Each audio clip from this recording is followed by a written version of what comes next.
Thanks so much, Maestro Fergus, for accepting this. This is a great pleasure for me to meet you through the screen. Also, to know more about the impression that you have from the Latin American horn players. So, just be welcome. Tell us a little bit how have been those days in Panama. Well, first of all, thank you very much for having me on this show.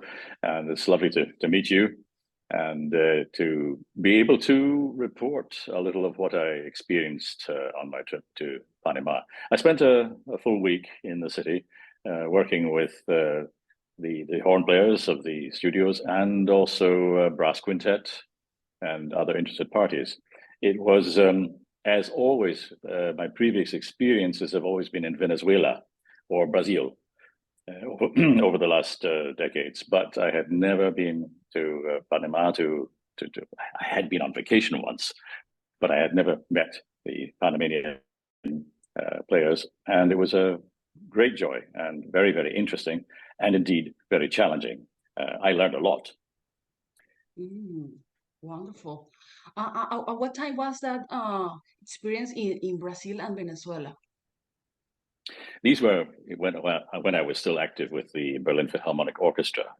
As many will know, I'm retired now, but we had toured to Brazil with the orchestra, and as a member of our Berlin Philharmonic Wind Quintet, we also toured to Brazil many times, at least 3 or 4 times, throughout the entire country, right up to Fortaleza, and right down to Curitiba and Sao Paulo, Rio, Brasilia, etc., etc.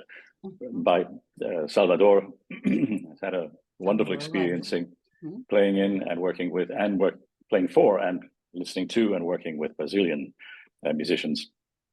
And then in 2001 or 2, we started going to Venezuela to work with the program of Sistema. In 2002, or possibly 2001, I cannot remember exactly, we started going to Venezuela to work with the Sistema musicians. That turned out to be a very important experience for me and for my colleagues. We sometimes went as often as 3 times in 1 year. Nice. Principally to work with the woodwinds and with me with the horns, and that was the interchange, the true interaction with Latin American musicians. And finally now I've managed to try out another country, and Maestro Joel was very, very happy. He was an old friend. We go back 20 years, in fact, to Venezuela, and he had me come to Panama now for this time, and I was able to extend my experience of and getting to know the playing cultures and traditions now in Central America. I must point out, though, the Panamanian musicians like not to refer to themselves as Central American. They are Panama. just to set the record straight. Yeah, yeah. So besides this experience playing on there, teaching, do you have in mind to do something else with Latin American musicians, horn players? Well, of course, we became very close. It was a close relationship, and other professors have indicated interest in having me come to visit other countries, Guatemala, Mexico, and of course that would be very, very exciting. I'm trying to advertise something about my own book and the content of that book, which has been slightly controversial in the horn world, and I was also I also make an effort in these visiting these international masterclasses to try and explain my philosophy, and above all to give young players and indeed professionals new tools in their own hands with which they can teach themselves. It's terribly important that when you are a visiting teacher in a visiting masterclass situation, that when you leave, the experience does not stop and close with your departure. It's got to have long-lasting effects, just to justify the whole effort. And the long-lasting effect that I seek is the empowerment of the students, that they become their own teachers, able to lead their own personal development from that point forward with new ideas, but above all, listening to themselves and judging, being able to judge how well they are doing. And so while I can only go for 1 week, I hope that the thoughts and the ideas that we exchanged and talked about and debated, I hope these things will have a long-lasting effect on the Panamanian horn scene. Nice. So that book is more like centered in the musician, the performer, like himself be able to recognize all the tools, all the things that he needs to improve in order to keep the career. Yes, and very much more. The book is well known already in the English-speaking world. There's both a German and a Japanese translation. Okay. It's been commercially available for over 10 years now. But tragically, well, I haven't. I must wave the flag here and give a very, very big thank you to Paulo Munoz Toledo. Okay. In Switzerland, he plays in the Tonhalle in Zurich, and he, through the goodness of his heart, great generosity, and a lot of work, he prepared a Spanish translation of the entire book. Up to now, we had not found a Spanish publishing house. That may be changing. I was able to share the Spanish translation with the participants at the masterclass last week. And we were able to actually put the ideas into action after they had a chance to read and come up with questions and try to internalize what are some very new ideas. So the book have a part like with text and ideas and theory, but also I guess I have some practice exercises or something like that. Yes. The first half is a philosophical, political, where I rant away about my problems with how horn is generally taught. And I take issue. I argue that a lot of what we teach and how we teach is well intended but misguided.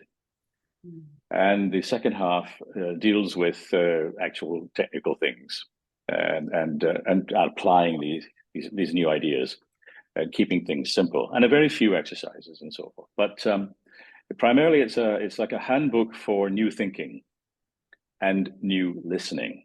I call it an anti-method method. Okay, but can work for a person that have many years in the career or no? Or is only for new students that have few years? That's a very interesting question. I initially intended it for advanced students and young professionals and young teachers, people who are just beginning to teach. But what has been interesting has been feedback from many teachers, particularly some working with beginning students, elementary and intermediate students, who have applied some of these ideas. And they report back to me it's been very effective with young players too, which I was very happy to hear and very surprised by. So it seems to be more universally applicable than I realized. Nice. That is something really nice. There is a website, a link we can share in this interview later to get the book. Electronic version as well. There is unfortunately only in English, there's a Kindle version available from Amazon. Okay. But nice. the Spanish language version does not yet exist online or in a shop anywhere. But we hope this year to have some good news on that score. That might be able to get something into the hands of Spanish-speaking horn players. Nice. Well, Maestro, reading about your biography, everybody know about the long career that you have, the great experience, the amazing personalities that have you met in your way to be a performer and artist. For me, that is really important, but that's making part of your life as musicians, of course. But I want to know more about your insight about that. how important is the contact, that experience, that meeting, knowing or receiving direct influence from outstanding maestros, artists like that. It's a blessing, actually. I'm one of the very luckiest orchestral musicians in the world, in that my generation had the opportunity to work with truly the greatest conductors of our time. There are very few that I have not experienced from past. But in terms of my working career, basically from 1970 until just now, the last 50 years, I was very fortunate to work frequently with the greatest conductors and soloists in the world. And at an early point in my life, when I was still a student and a young professional, I had very important contact with other musicians, not horn teachers nor conductors necessarily, but the likes of Glenn Gould, the famous pianist, who was present during my music education in the city of Toronto. He was around. He was in the music school. He would be around, and so his influence was indirect but very profound on all of the students who were there at that time. Another case would be Mstislav Rostropovich, the great conductor and cellist. Yeah. Well, he's not a horn player, but he was giving master classes again back in Toronto when I was there, and they were fascinating to attend. I've learned an enormous amount from the great singers that I've been fortunate to work with. And so there are my most important influences have come from outside the instrument of the horn, from musicians in general. Yeah, I've heard how that kind of experience from other musicians too, that they have been influenced by not only horn players, not only they are masters, but I know that these are a really important thing when you can recognize and take advantage of the opportunity that the life is offering you, when you have a person that can give you more than just play this that is in the paper. It's just like an entire world that they are offering for you. It's a very important point. As young horn players, we tend to be obsessive about our instrument to the exclusion of all kinds of other music. And we're missing out on very, very important influences and nourishment sources. Yeah, that's true. That's true. Well, Maestro, this has been a short time it's not enough to keep a great talk with you, but we know that in social media we need to put everything in the shortest time. So, but I just want to ask you a final advice or message for all of our young horn players in Latin America. Well, I may be a bit controversial here, but I would encourage all Spanish-speaking brass players to improve and intensify their articulation. The tip of the tongue is a place in which you can pronounce much more clearly.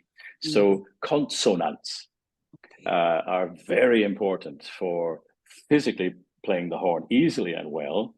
It is also very important for the musical expression and the telling of the story. And the Spanish language has another kind of sound to it. And so we worked a great deal the last week, and I've always worked on this with the Spanish Ibero-American players, both in Spain and in South America, on improving the variety of articulation with the tongue. Yeah, that is really, really, really a clue to make a difference between just playing something that is in there, like a plain thing, or make a difference and give you an extra to the expression that you are saying. That's a really good advice. That's one tip. Well, Maestro, thanks again. This is a little space that is open for you at any time that you want to share, or do you want to say something to the Latin American community. Well, it's my pleasure again to be here with you. Thanks. Well, I'm very happy to. I will be in touch. Yeah. Well, thank you, Maestro. Okay. Adios. Diosito.